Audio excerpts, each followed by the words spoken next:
What's going on, guys, and welcome to the Adventure Outpost, your hub for all things movies. In today's adventure, I thought it'd be fun to start a new series here. I just went through and did my entire collection, and by going through all the genres, it made me want to start looking at what were my favorites from all genres.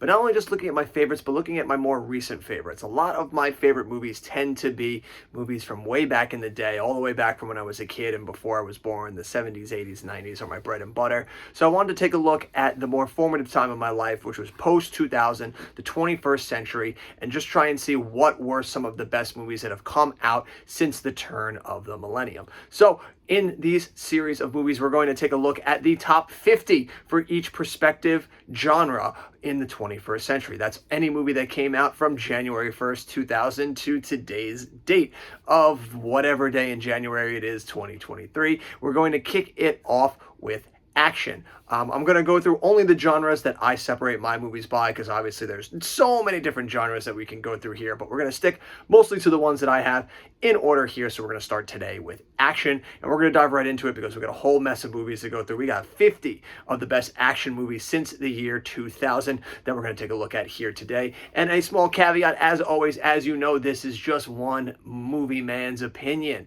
So if you see a movie on here that you don't agree with, shut the fuck up, because it's my list. I don't give a fuck if you don't think it's the best one. Just like you won't give a fuck if you like one that I don't like. It's just how it goes. We've all got our opinions. These are just mine. So if anything that I say on here triggers you that it's in the top 50, you know what you can do? Just move on. Move on with your life. Same way that I would do to you if I watched your video. I would just be like, all right, his 50 are different than mine. More power to you. I don't like some of those, but you know what? I'm an adult. I understand. I'm going to move on with my life. That's how this thing works. So there's going to be 50 movies in here. If there's a movie in here that you think should be on this list that isn't on this list, more often than not, it's just the fact that I haven't seen it, so it can't really be a part of this list. This is only going for movies that I've seen. Obviously, I've not gotten around to every single action movie that's come out since the year 2000. There's just too many movies to keep track of these days. So these are just 50 of the ones that I have seen that turned out to be some of my favorites that have come out since the year 2000. Woo! I know, that was a lot to get through. So now we're going to kick back at all that, and we're going to dive into all this good stuff right now. And we're going to start it off at number 50 with Mission Impossible 2. Easily probably everybody's least favorite Mission Impossible movie, but that doesn't sell itself short. This movie is still a wild and chaotic fun ride. John Woo brings this John Woo-ness to the movie. The whole ending action scene where they fight on the bikes is just ludicrously hilarious, and it is just so good. Tom Cruise also does a lot of crazy shit in this movie too. I feel like this movie gets undersold by a lot of the other stuff that he does, but people forget that he just hung off the side of a mountain. Like, he just free climbed this huge mountain and just filmed the opening scene there for fuck of it, because he was like, I want to free climb a mountain. And this man has been crazy for as long as we can know, and God bless him for it. At number 49 is the James Bond film Quantum of Solace. Much like Mission Impossible, this is most people's least favorite of the Daniel Craig James Bond movies. It's actually not for me. Spectre is my least favorite of the Daniel Craig ones, but a lot of people will claim that this one is. I think this one is still pretty solid. Has a lot of good stuff in it. It does have a lot of silly stuff in it. Obviously, this movie was hurt by the writer's strike, but I think this is a pretty fair companion piece that's just in a long line of all the Daniel Craig movies. Daniel Craig is just reliable as ever as Bond, and I actually think the whole ending at Mr. Green, I think the villain's name is, at his compound is actually some really solid like action cinema right there. So this is a solid little movie. At number 48 is Zack Snyder's 300. This is a movie that when I was a young lad in high school, I fucking swore by this movie. I was like, this movie is the shit. And I saw it as an adult just recently and was like, ooh, man, young TJ did not know enough about cinema. It's not that this movie's bad by any means. I think it's an entertaining movie. It's just a fun, silly, stupid movie. But dear God, do I hate his fucking slow motion usage. Like, it's probably the least offensive in this movie, but Jesus fucking Christ, talk about just hanging on a gimmick. Like, if it wasn't for that, I probably would like this movie a hell of a lot more, but every time they go into it, like once or twice, or like keeping it minimalized is fine, but like he just overuses the fucking shit out of it. But all the Spartan dudes in it are fucking nuts. Faramir, Gerard Butler, there's a whole plethora of dudes in this movie that are just kicking ass and taking names, and all the scenes with them, they are probably the best parts about this movie. Gerard Butler, man, he fucking knows what he wants to give you, and he gives it to you. At number 47 is The Bourne Ultimatum. This is the complete collection, so obviously we're going to see this a whole bunch of times, but we're kicking it off with Identity. That's right, the first Bourne movie is actually my least favorite of the trilogy of Bourne movies. You're not going to see Jason Bourne or The Bourne Legacy on this list. They're not terrible movies, they're just not good enough to crack the top 50 for me. And I like The Bourne Identity. This is another movie that I liked a lot more when I was a kid than I was an adult. And I think what probably hurt it a bunch for me was reading the books, because the books are way different than the movies, and the books are so much better. So it kind of left the sour taste in my mouth when it came to these movies. But the action scenes in this are still really, really solid. Like, I think in Identity, he's got 2 or 3 just like really solid action scenes that he fights. I forget who he fights. There's always like a random fucking like top-notch actor in, I don't know if the first one was Karl Urban. I think Karl Urban was in the second one. I don't know if it was Martin Chakas in this first one, but there's just always one of those like character actors. You're like, oh, that fucking guy that he fights up against. And in this one, I'm pretty sure it was Martin Chakas. But they have some pretty sweet fight scenes together. I'm going to try and speed a little faster through these because I know we got so much to go through, and if I just keep rambling, this video is going to be fucking ages. At 46 is The A-Team. This is much better than I ever expected it to be. I didn't see it in theaters. I actually ended up seeing it when I was on a cruise around Italy. It was just on one night while we were just like chilling back in our room one night, and we were like, all right, just leave it on the background. And then we ended up just not even going out that night to like one of the bars to meet people, because we were just like, we got to finish the fucking A-Team, man. Like, it ended up being like pretty solid. At 45 is Live Free or Die Hard, a decently solid Die Hard movie. You definitely start to see the decline that they're kind of running out of steam there. I mean, obviously, I don't think they'll ever reach the heights again of the first one or Die Hard with a Vengeance, but you could do worse than this one, and they definitely did worse than this one. You won't see that one anywhere near this list. But for being a PG-13 version of itself, like, this one is not terrible. It has some decent scenes in it. Timothy Olyphant is really solid as the villain in it, and it more than lives up to the name, I think, of John McClane. It doesn't butcher him like they do in the next one. At 44 is the finisher of the Bourne trilogy. That is The Bourne Ultimatum. This one is fine too. I think all of them are just very like reliable action thrillers right there. It has some sweet fucking action scenes in it. It kind of leaves. This is another one where I was just like really just dampened by it because of just how good and different the book was. That I was just like, man, they really just stripped away all the cool stuff about this just to try and make it more present. Like, they were like, they wanted to make a modern day movie with this, dealing with like a political action thriller, when like if they had just stuck with the old school one that they did with it, it would have been so much better. So it really just puts a hard taste in my mouth. But the action scenes still in this movie more than help make it and help crack it in here into the top 50. Some people might question the inclusion of this movie here at number 43, but it is Indiana Jones and the Kingdom of the Crystal Skull. I know what you're thinking. What are you doing?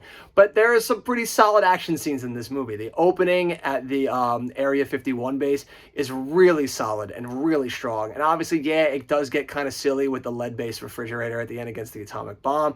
But honestly, that's not the most like egregiously annoying thing to me in this movie. I could suspend disbelief enough to like just be like, all right, I guess, and deal with it. What bothers me way more is the CGI gophers, the CGI forest, the CGI ants. Like, they're out. Just the overusage of bad CGI in this movie offends me way more than that does. There's also a pretty solid action scene when him and Mutt have to escape some greasers around the college. It's a lot of fun. There's a lot of fun stuff in this movie that at least helps make it and crack it in here to the top 50, at least for me. At number 42 is Two Guns. This is a fun undercover action movie. What follows Denzel Washington and Mark Wahlberg as they go up against a drug cartel. And the leader of the drug cartel is Bill Paxton. So you know what you're fucking getting, baby. You're giving me Denzel, you're giving me Marky Mark, and you're giving me Bill Paxton. Like, sign me up. I don't even fucking need anything else. It helps that this movie is just a fun ride. It knows exactly what it wants to be, and it's not trying to be anything else. So you're able to just kick back and enjoy yourself. And anytime you got Bill Paxton on screen, you got me. At number 41 is actually a movie that I saw in high school, and that is Mr. and Mrs. Smith. This is another, much like Two Guns, is a movie that exactly knows what it's trying to do. It's not trying to reinvent the wheel. It's just sticking to the formula. But it's going to give you something fun and interesting, and you're going to get a wild ride along the way. And this one was a solid one. It was pretty smart for them to be like, let's team up Brad Pitt and Angelina Jolie as, you know, husband and wife that are both actually like spies and are like trying to like put hits out on people, and then have to team up and put a hit out against each other, and then team up and fight whoever the actual guy is. It's just a solid over-the-top fun action movie. It's been eclipsed by its real life scandals that happened between the two of them, but that doesn't discount how much fun this movie was at the time when it was released. At number 40 is another movie that I saw in theaters that I fucking loved, and that is The Rundown. This is back when The Rock finally first blew up onto screens, and he was like, I'm gonna be a pretty solid fucking action guy, before he became The Rock now that just does green screen over the top silly shit. But this Rock was the fucking man, and this movie is just so great. He is just so fantastic in it. William Scott's hilarious in it. Christopher Walken is great in it. Rosario Dawson. It's a stacked cast. And it's just a fun movie where just Dwayne Johnson has to go into like the heart. I believe it's like Africa or the Amazon. He's going somewhere native that he has to go and bring Sean William Scott back, and he just ends up getting in way over his head and has to try and get Sean William Scott out of there. It's just a fun, wild ride. At number 39 is the swan song for Paul Walker. It is Furious 7. I don't have them singular. We just have the 8-movie collection, so we're going to see this bad boy again shortly. But we got Furious 7 here. This was probably the epic highs that this movie was ever going to reach, at least commercially. Made so much money simply because it was a solid movie. Also, Paul Walker's untimely death, I'm sure, catapulted a lot of people that wouldn't normally go see these movies to go see them. And it's a solid ride. It's got some very over-the-top action in it. It's a Fast and the Furious movie. Once it got past 5, like, you knew you were going to get into some wild car chases, some over-the-top action. These guys have basically become superheroes, but as far as just doing like car superhero movies, like this wasn't so bad. It hadn't jumped the shark just yet.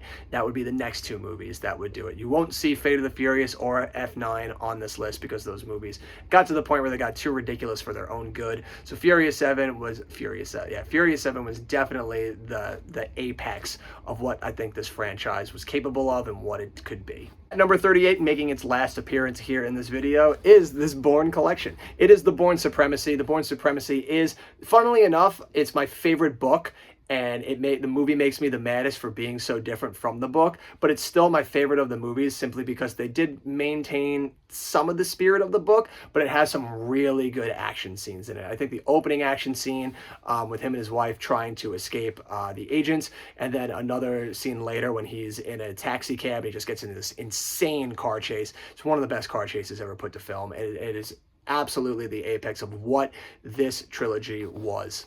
At 37 is one of the newer action movies that have come out, and it is the movie Nobody. Bob Odenkirk just doing Bob Odenkirk shit. Like, he is the man in this movie. Him and Christopher Lloyd just doing some really solid action scenes. The scene on the bus where he just fights the dudes for the fuck of it is fucking great.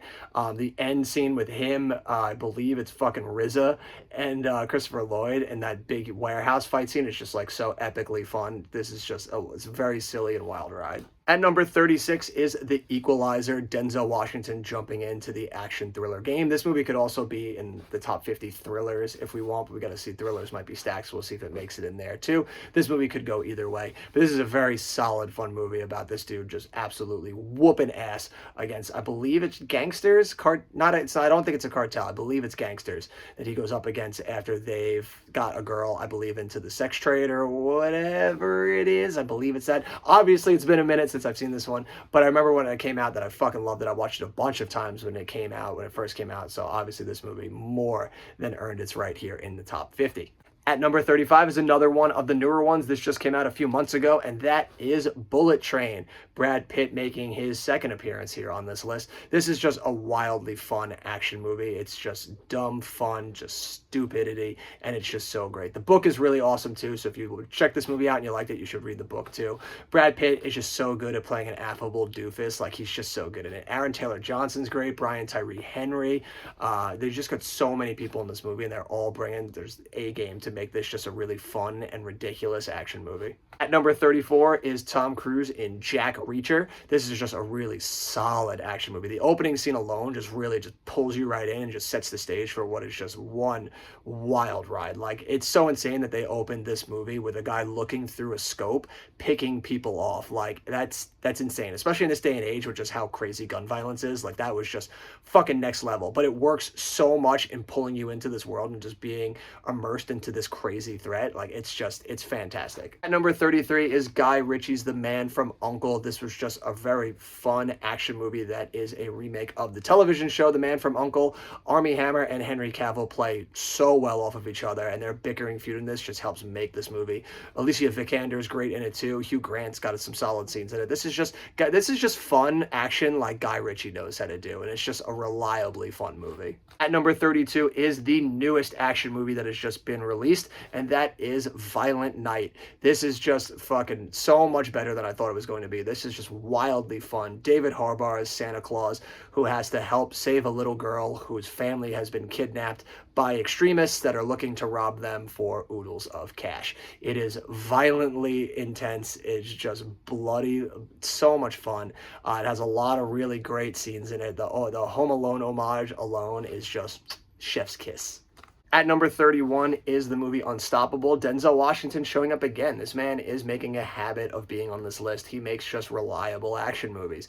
This is him and Chris Pine as train conductors who are stuck on a train that is now a runaway train and is speeding towards destroying oodles and oodles of property, and it's up to the two of them to try and stop it. I believe there's also like, I don't know if it's, I think there's like propane or something that's on the train too, that like if the train crashes, it'll like make an insane explosion. I don't know. It's wildly hilarious. It's just wildly over the top, but it is a lot of fun. At number 30 is Tom Cruise again with the movie Night and Day. This is just a fun, over-the-top action romp with Tom Cruise. It's made by James Mangold, who made Logan, who's making the new Indiana Jones movie. This dude is just top-notch. He must recruit up with Cameron Diaz to do some spy shit because he's just a spy that needs her help to do some crazy stuff, because of course he does. It's ludicrous. The plot doesn't matter. You're just there for ludicrous, over-the-top action, and just two good-looking stars do what they do best. It is a wildly fun ride, and James Mangold just directs the shit out of it.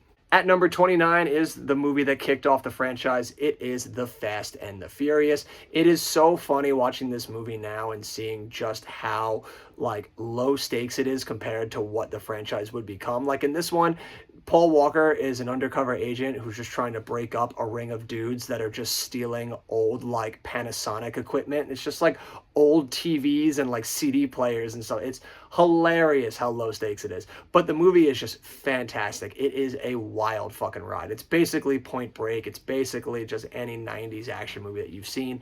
It's just wildly fun. And the two, Paul Walker and Vin Diesel, work way well together. Like this movie, you could see why that this movie would spawn a franchise, because it was too good to just leave one movie on the table. At number 28 is the cartoon action movie Shoot 'Em Up. This movie I remember seeing in high school, seeing it in theaters, and I was obsessed with this movie. It is just, it's cartoon violence. Like he's basically Bugs Bunny. Like he even at one point like just eats carrots and like pops them off and just like spouts one-liners.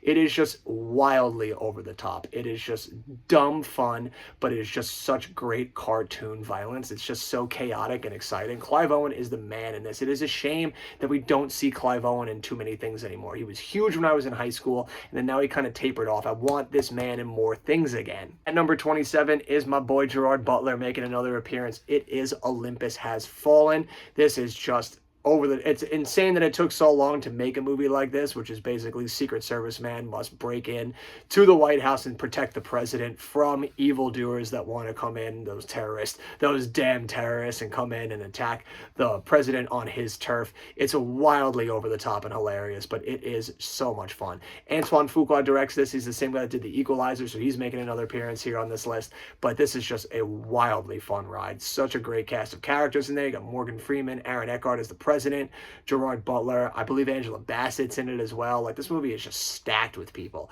and it is a wild ride. At number 26 is The Raid. This is the first one. I haven't gotten to see the second one yet. I do have the collection, but I just haven't gotten around to watch the second one, so you won't see it on this list. But the first one is here at number 26. It is a just crazy kung fu movie. This movie is just a wild ride from start to finish. There is no moment to breathe in this movie. It is just nonstop action as they raid this tenement building, and they just end up way in over their heads while they have to try and fight their way out. It's easy, it's simple, and it is one hell of a ride. At number 25 is the last time we're going to see this franchise here in this list, and that is Fast 5. While Fast and the Furious was one of the better ones to show where this franchise could go, Fast 5 is where I think it finally reached its potential in combining those epic sports races with some over-the-top, ludicrous action, and it just works so well. The Rock joining the ranks as Hobbs was probably one of the best business decisions anyone could have ever made for that movie, because it leads to one hell of a wild ride. And the action scene at the end where they have to break out the two bank vaults, and they're just going, speeding down like this huge road, destroying property with the bank safes, is probably one of the best action scenes that I think this franchise has ever done, and they have yet to top that one, in my opinion. At number 24 is the movie Apocalypto. This movie is fucking violent. It is a wild ride that just shows into this Central American civilization, then just shows like some of the just wild shit that they would get up to back then. It is intense from start to finish. It is just a fucking lesson in anxiety. You are just on the edge of your seat this entire movie. It is just fan-fucking-tastic and probably one of my favorite Mel Gibson movies. At number 23 is the Mission Impossible franchise showing itself back up again, and it is Mission Impossible 3. This is where the movie finally got back onto the train after John Woo's attempt at doing Mission Impossible. They brought in J.J. Abrams and they let him do J.J. Abrams things, and this movie is just wild from start to finish. It's a lot of fun. I think fucking Philip Seymour Hoffman and the villain works so much better than you ever would have thought it would. I remember seeing this movie in theaters and just being blown away. And it's always with the Mission Impossible movies, whenever I've gotten to see them in theaters, I see them multiple times. Like, I don't really go and watch movies over again at the theaters, but I always manage to see the Mission Impossible movies at least twice in theaters because they are just such wild and fun rides. At number 22 is James Bond's swan song, that is No Time to Die. I ended up liking this movie so much more than I thought I was going to. I remember I didn't get to see it right away in theaters because I actually got COVID right as this movie came out, so I didn't get to see it until a few weeks afterwards. And I remember a lot of people, at least at my theater, all my employees were not big fans of it, and I was hearing mixed reviews from people, so I was very worried going into this, and I was expecting nothing, and then it ended up really surprising me. I think the action scenes in it are a lot of fun. I think he works very well with everybody in this movie. I think Ana de Armas is great in it. I think Lashana Lynch is really freaking good in it.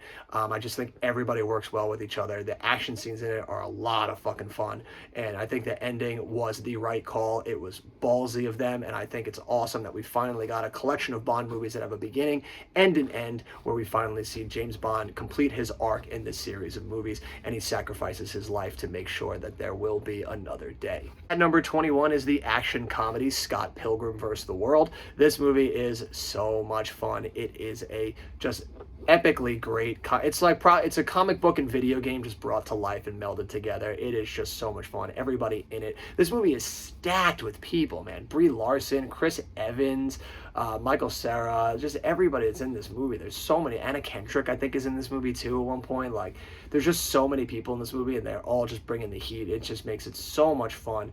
Everything with him fighting all of the ex-boyfriends is just so funny, and they manage to keep making it fresh, as it just can be a little repetitive at times, but they manage to keep finding unique ways to make this movie fun and exciting, and I freaking love it. Leave it to Edgar Wright, man, to just make an absolute classic like this. At number 20 is that ex-assassin who, yeah, he thinks he's back. It's John Wick. Little did I remember when this trailer came out, and me and my buddy saw it in theaters, the trailer, we were like, what is this movie? This looks absolutely stupidly insane. We have to see this. And at first it was more like, it's going to be so silly, like we weren't expecting it to actually be good. We were expecting it just to be like fun, entertaining, and lo and behold, were we fucking just blown away by how amazing this movie ended up being. I remember when we saw it in theaters and we're just like, dude, this movie is actually really fucking good. Like, Jesus Christ, the action in this is just fantastic. The scene where he goes into the nightclub and makes his way trying to catch the bad guy, I forget what his name is, the guy from Game of Thrones,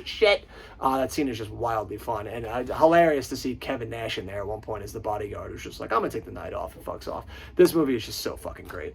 At number 19 almost feels like a spiritual successor to John Wick, and it was a movie that I actually thought would end up being in the same franchise, except that they take place decades apart, and that is Atomic Blonde. Charlize Theron is set in the Cold War, where she's basically just the female John Wick, and she has to go over there and fuck some shit up and gets into some crazy CIA shit. This movie is just fucking wild, and it has one of the best, like, one-shot action scenes ever. The stairwell fight is just so good. I love movies where the main character character just gets the absolute shit kicked out of him the entire movie, but they just never stop because it's just not in them to stop.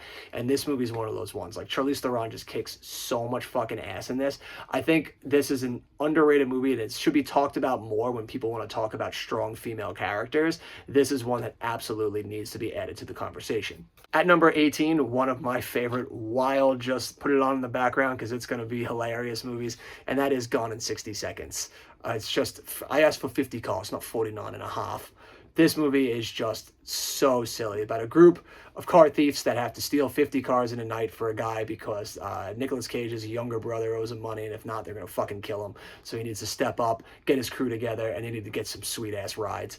It's over-the-top ridiculous. It's fucking so silly, but it is also absolutely fantastic. Angelina Jolie making another appearance here on this list. This is one of my favorite, just like, background action movies. It's one of those ones you can just put on all the time and never get tired of. Number 17 is John Wick Chapter 2. This man just continues to get better and better with each installment, and this movie is just so much fucking fun. Really ramps up the action. The opening scene alone, where you get fucking Peter Stormare talking about the Baba Yaga as John Wick just shows up in fucking Rex's house, is just so goddamn good. His fight scene with Common is great in it. Like, this movie just really ramped up the action, and it is just so fucking good. Like, these movies are just fantastic. At number 17 is the James Bond film Skyfall. This is probably one of the better. There's one more James Bond movie we're going to get to soon enough, but this one was very close to overtaking it for me. I think this movie is absolutely fantastic. I remember this movie came out right as I started working for the movie theater, and it was just a wild ride. Weeks after weeks, this movie was just putting up numbers. People were coming to it, and for good reason, because it's just fantastic. The story is great. The action is great in it. They have a great fucking villain in it. It's just one of those just freaking fantastic movies, and it just really comes full circle, telling just one epic story. Sam Mendes in it, just what a great director to add to this pantheon of film franchises. Number 15 is Kingsman: The Secret Service. I love this movie. This is a movie that came out of nowhere too. I never even heard of it. I wasn't expecting anything out of it, but I was like, I like the cast, like it's looking cool, like let me go check it out. I love Matthew Vaughn, who was the writer-director of this, also did X-Men First Class, and dear God was I unprepared for just how much fucking fun this movie was going to be. It's great, it's stylish, it's got a lot of funny scenes in it, the action is insane. The main fucking action set piece with Colin Firth in the church is one of the best action set pieces that I have seen in a movie in the last 15 years. Like, it is just fantastic. It's a shame that the other ones have not been able to live up to the standard that this one put forth, but that's just because this movie was just almost perfection, that it was going to be impossible to reach the levels that this movie did. At number 14, I said he gets better with age, and he does. It's John Wick Chapter 3, Parabellum. This movie is my favorite of the John Wicks, at least until Chapter 4 comes out. Let's see if they continue that upward trajectory and if that one's able to replace this one is my favorite John Wick movie, but this movie is stellar. The action in this is just nonstop. The whole opening where he just has to get out of the city is just so goddamn fucking good, and it just absolutely makes this movie for me. I think it is just one of the most thrilling rides. This franchise is just absolutely stellar. It just came out of nowhere and just continues to get better and better like a fine wine. At number 13 is the world's longest car chase. That is Mad Max Fury Road. This movie is just wild. It's basically a movie where they have a car chase leaving the city, and then at the halfway point they decide we're going back, and then we have a car chase going back.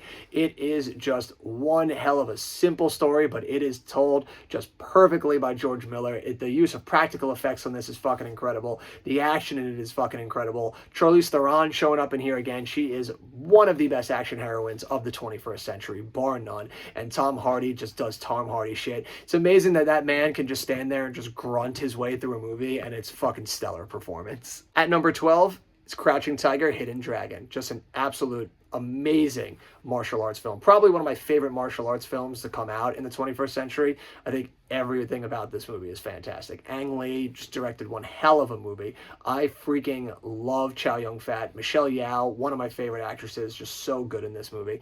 Everything about it is just absolutely fantastic, and it is just an absolute sensation. It's one of those movies that you absolutely should see. It's one of those movies that when people tell me that they can't watch foreign movies because they can't read subtitles, I just want to slap the shit out of them and then make them them watch this and tell me it's not better than like 90% of the movies that Americans make. That's how good this fucking movie is. At number 11, and going forward, is obviously where we're probably going to deviate for a lot of people, because I wonder, a lot of people probably wouldn't put the next two movies up this high, but that's just how much I enjoy these movies. I really like movies where you can not so much turn your brain out, you're just there to have fun, you're there to escape. You're escaping the world for 2 hours. I don't need the greatest story of all time. I don't need everything to be perfect. I just need you to entertain me with a fun and thrilling story that takes me out of the real world. And that's where number 11 comes in. It is Shanghai Noon. Jackie Chan and Owen Wilson teaming up in the West for just one silly romp, as the two of them must team up to take out a guy who has stolen the Chinese princess. I believe it was Lucy Liu. I forget if she's a Chinese princess or whatever royalty she is. She gets kidnapped, and Jackie Chan ends up teaming up with Owen Wilson to get her back. It is just wildly and outrageously funny. It's so silly and over the top. It's one of the underrated Jackie Chan movies, I think, that he did here in America. Everyone always goes for Rush Hour, but I think they're too quick to dismiss how much fun this movie actually is. It's loud, it's silly, it's stupid, but it is just so much fun. And now we kick off the top 10. And at number 10 is another movie, much like Shanghai Noon, that I think a lot of people would disagree with being this high. And that's okay. We're not all meant to enjoy the same things. But something that I enjoyed so much that I think is up here is the movie Vertical Limit. It is a movie about a bunch of people that are scaling Mount Everest, and some wild and crazy shit happens during an avalanche, and Chris O'Donnell has to go up and try and save the rest of the team, with one of the teammates being his sister. We got Bill Paxton in there. Like I told you, if Bill Paxton's in it, I'm in it, baby. I'm a wild ride. I'm in here. This has one of the most intense and thrilling opening scenes of all time. I think the opening of this movie is fucking fantastic, and it just absolutely sets the stage for the wild and crazy and zany stuff that's going to come after it. It's wildly over the top and ridiculously nonsensical, but that's part of the fun of an action movie. I think a lot of the times with action movies, I don't always need it to make sense. I just need it to be thrilling. I need it to be loud. I need it to be wild. I need it to be fun, and this movie just hits all of those. At number 9, while I do love Shanghai Noon and everything it has to offer, I cannot deny that Rush Hour 2 is Jackie Chan's best performance here, at least for the American movies that he's done for us. Him and Chris Tucker are a match made in heaven. They just play so well off of each other, and Rush Hour 2 is where they really perfected it. The action in it is just fantastic. They have some really wild and fun scenes. Them going to Japan and bringing Chris Tucker to be the fish out of water was an inspired idea for half the movie. It is just a lot of fun. It is wildly over the top. The two of them are amazing. I don't want Rush Hour 4. Just let me live with Rush Hour 1 and 2. I want to pretend like 3 doesn't exist, because Rush Hour 2 is the peak of these movies. At number 8, we've got Edgar Wright making his second appearance here, and that is the movie Baby Driver. This movie is fucking fantastic. The car chases alone in this scene more than make it to hit all the way up here, but it helps that it's just wildly funny and just wildly over the top. The cast of characters in it are absolutely fantastic. Jon Hamm, the man in this movie. My haircut that I've been keeping for the last few months, I obviously got to get it trimmed up now, but my haircut is styled after his. I saw that movie, and when I got to the point when I wanted to cut my long hair, I was like, you know what, I'm going Jon Hamm from Baby Driver, and I've been riding that out for the last little while. That's how epic this movie is, that it made me want to get a haircut like one of the characters. It's just effortlessly fun. It's effortlessly cool. Just ignore Kevin Spacey right there. You'll have a good time. This is just a great, fantastic movie. At number 7 is Quentin Tarantino's inclusion in this list. It is Kill Bill Volume 1. This movie is just deadly. Like, it is kung fu like only Quentin Tarantino can give us. It is gory. It is wild. The fight with her against the Crazy 88s is insane. Uma Thurman, again, another actress that I don't think is talked about enough when we talk about one of the best strong female characters of the 21st century. She is one of the best with these movies. She is just so fantastic in it. Without her, these movies just don't work. She is so good at it. The opening fight scene with her and Vivica Fox is amazing. Just everything about this movie is just fantastic.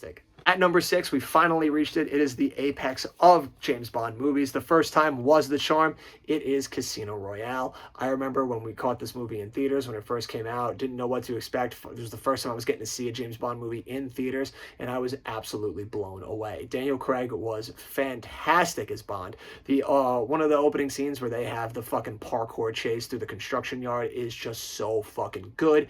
I actually love the slow down pace of the whole poker like section of the movie. I think that is just so fun and interesting. The fact that they were able to make it so thrilling while it was just basically a poker game, it just shows how good they were at their usage of making thrilling moments in this movie. The ending can go on for a little long than it needs to be. It can be a tad too long, but as it's still the best James Bond movie of Daniel Craig's movies by a long shot. The first 2/3 of this movie more than make up for like the last third of it. It is just fucking epically good. It's top 5 time, and there's going to be one actor that we're going to see a lot in this top 5 because he is the absolute king of action. And I'm sure you can guess who it is. It's Tom Cruise. We've got Mission Impossible 4 Ghost Protocol here. This movie is fucking just so wildly fun and audacious. This is when Tom Cruise really decided to just up the ante with how crazy his stunt shit was going to be, where he was just like, I'm going to scale the highest building in the fucking world. And they're like, all right, Tom, yeah, let's sure, cool, let's do it. And then like the day of filming came, he's like, no, seriously, we're going to do this. And they were like, well, fuck, bro, you were serious? He's a master. He's fucking insane. Oh my God. The dust storm scene right after him scaling the building is insane. The ending scene in the carport is just great. There's just so many fun action set pieces in this movie. Just adding Jeremy Renner to the mix in this one was a great choice. Like, I think he works really well within the team. This is just, the Mission Impossible series is like one of the best series of all time. And this one is where they just, this at 4 onward is where they just hit the pantheon of just like fucking fantastic action movies. At number 4 is one of the biggest movies of the year from last year, at least domestically. It did get passed worldwide, but it's still the king domestically. That is Top Gun Maverick. Tom Cruise again showing up, doing what only Tom Cruise knows how to do, and that is thrill the fucking shit out of you with action set piece after action set piece. This movie is fantastic. It is just such a fun, wild ride. They found a great usage for Maverick in this movie, coming back, teaching the new blood, but not just like passing on and then be passing over. He actually has such a part to play in this. The ending scene alone, where they have to like finally put in everything they've been working for, is just so good. Like the last like 35 minutes of this movie is an absolute thrill ride where you're just on the edge of your seat.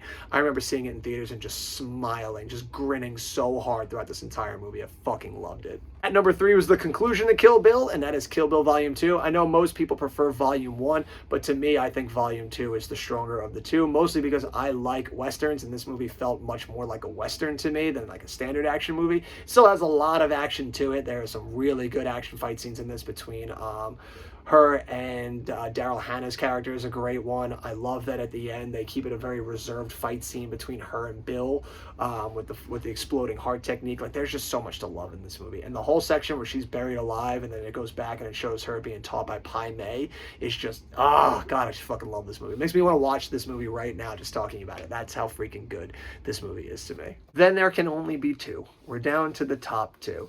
And I thought it would be tough when I was going through them to see which one of them I liked more, but it wasn't. It wasn't at all. It wasn't even close.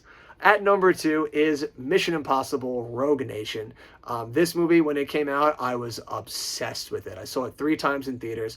I couldn't get enough of it. I thought it just worked so well at turning Ethan Hunt into like the modern day Indiana Jones. And what I mean by that is some of the best parts about Indiana Jones was the fact that he was just a regular dude. He was a regular old professor. Got his ass kicked throughout the entire movie, but just never stopped coming because it just wasn't in him to not. And they really made, while Ethan Hunt does have a huge skill set, they made him like that too, where like he just consistently just has this opposition pushed against him, and you consistently see him just have to deal with that. Like, there's the fight scene at the play where he's fighting the guy in the rafters, and as he's like coming back up to the guy and he pulls a knife, you just see him give like an exasperated like but then gets up and fights. Like, it's just moments like that that just humanize him so well, to be like, oh yeah, this is just like a human being that can just like do sick shit. He's just so good. And then the whole chase scene after his heart stops and they defibrillate him and he's basically just zonked, and then he has to get behind a car and have this insane car chase. It's just, it's movies that it just makes it so much fun. It's thrilling, it's adventurous, it's fun. He broke a fucking record for holding his breath underwater to film a scene. Like, this man just goes above and beyond to give you, and that's not even talking about him holding holding onto the side of a fucking plane in this movie. Like, he's the GOAT, man. He's the fucking GOAT. But there can only be one, and I thought no one would. Never thought it possible that they would be able to overtake Rogue Nation for me. I was like, that's it. That's the best action movie of the 21st century. That's just wrap it up. There's no way it's going to be better. I'm sorry. And then they did. They put out Fallout. And then Mission Impossible Fallout came out. And my favorite action movie of the 21st century, and my favorite action movie probably of all time, is Mission Impossible Fallout. I think this is perfect cinema from start to finish. There is not a beat wasted in this. There is not a moment that is not engaging and thrilling and exciting and over the top and insane and just audacious and wild and fun and exciting. This movie is everything you want in an action movie. Henry Cavill is fucking just brute force in this movie. Tom Cruise, again, just continues to pull off that amazing, like, modern-day Indiana Jones of just, like, just gritting his way through insanity. The last 30 minutes of this movie is fucking incredible. Like, that whole fight scene with him coming after Henry Cavill, where they're in the helicopter, then they're fighting on the side of a mountain, and there's just so much crazy shit going on. It's just such a thrilling ride. They put every piece of exciting action bits that they can in this movie, and it is just a fucking fantastic movie. I love the drum music in it. Like, when they're fighting on the side of the mountain, they just have the bongos like, you're just like, this movie is so fucking good. It's fantastic. It's great. It's amazing. If you don't watch the Mission Impossible movies, if you don't watch Tom Cruise movies because you don't like him as a person, I implore you to get over yourself.